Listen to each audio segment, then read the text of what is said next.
ఎప్పుడెప్పుడా అని చూసినా ఎలాంటి ఉపయోగమూ లేదు. ఇప్పట్లో అయ్యేలా కూడా లేదు. వరంగల్ వాసుల గ్రేటర్ కలలు అలాగే ఉన్నాయి. నెలలు గడుస్తున్నా ప్రాసెస్ మాత్రం ముందుకు కదలడం లేదు. డివిజన్లపైన విమర్శలు పెరిగాయి. గ్రేటర్ వరంగల్ ఈ మాటలకే పరిమితమైంది. చేతుల్లో కనిపించడం లేదు. ఇప్పట్లో అయ్యేలా కూడా లేదు. రాష్ట్ర విభజన జరగకముందే గ్రేటర్గా పర్మిషన్ వచ్చింది.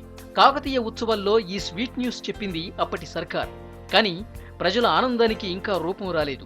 వరంగల్ కార్పొరేషన్తో పాటు మరో 42 గ్రామాల్ని కలుపుకుని గ్రేటర్ వరంగల్గా తీర్చిదిద్దుతామన్న ప్రభుత్వ హామీలు నెరవేరలేదంటున్నారు స్థానికులు.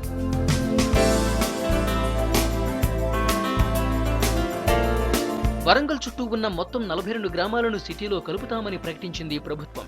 అప్పటినుంచే అక్కడ పంచాయతీ వ్యవస్థ రద్దయింది. కార్పొరేషన్ పద్ధతిలోనే పన్నులు వసూలు చేస్తున్నారు అధికారులు. కానీ తమ ఆశలు మాత్రం తీరడం లేదంటున్నారు జనం. గ్రామాలు గ్రేటర్ పరిధిలో ఉంటే అభివృద్ధి చెందుతాయని భావించినా ఏమాత్రం మార్పు లేదంటున్నారు. వరంగల్ నగరపాలక సంస్థను గత సమైక్య రాష్ట్రంలో ఉన్న ముఖ్యమంత్రి కిరణ్ కుమార్ రెడ్డి గారు గ్రేటర్గా ప్రకటించి సంవత్సరాలు గడుస్తున్నా కూడా ఇంతవరకు కూడా కార్యరూపం దాల్చలేదు. ఇలా సమైక్య రాష్ట్రంలో ఇచ్చిన హామీని నెరవేర్చడానికే ఇలా గుణపాఠం జరిగింది కిరణ్ కుమార్ రెడ్డి గారికి. ఇప్పుడు తెలంగాణ ఆంధ్ర రాష్ట్రాలు ఏర్పడ్డాయి. ఈ తెలంగాణ రాష్ట్రంలో అతి ముఖ్యమైన ప్రదేశం వరంగల్ నగరపాలక సంస్థ. మరి ఇటువంటి దానికి ఇవాళ గ్రేటర్గా ప్రకటిస్తే ఇవాళ ప్రపంచ బ్యాంకు నుంచి కానీ ఇవాళ జాతీయ లెవెల్లో కానీ నిధులు వచ్చేది ఉంటే ఇవాళ నగరపాలక సంస్థ పరిధిలో ఉన్న అన్ని డివిజన్లలో కూడా సమస్యలు పరిష్కరిస్తానని భావిస్తున్నాను. ఈసారి వరంగల్లో జరగబోయే ఎన్నికలు వరంగల్ గ్రేటర్లోనే జరుగుతాయా, కార్పొరేషన్లలోనే జరుగుతాయా అన్నది జనంతో పాటు నేతలకి కూడా అర్థం కాని పరిస్థితి.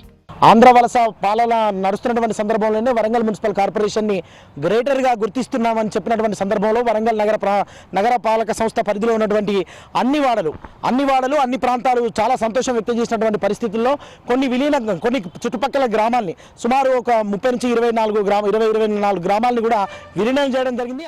ఆల్రెడీ డివిజన్ల పునర్వ్యవస్థీకరణ పూర్తయింది. ప్రభుత్వం ముందుకు చేరింది ఫైనల్ ఫైల్. దానికి సీఎం ఓకే చెప్పడమే మిగిలింది. సీఎం గ్రీన్ సిగ్నల్ ఇవ్వగానే నెక్స్ట్ ఎన్నికలేనంటున్నారు అధికారులు.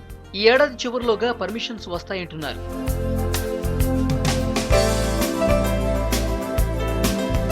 ఇక డివిజన్ల పునర్వ్యవస్థీకరణలో కూడా ఆరోపణలు వినిపిస్తున్నాయి.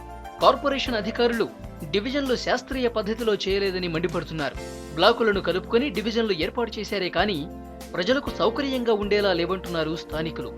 ఇకనైనా వరంగల్ గ్రేటర్ ఫైల్ పై ప్రభుత్వం దృష్టి పెట్టాలని కోరుతున్నారు స్థానికులు.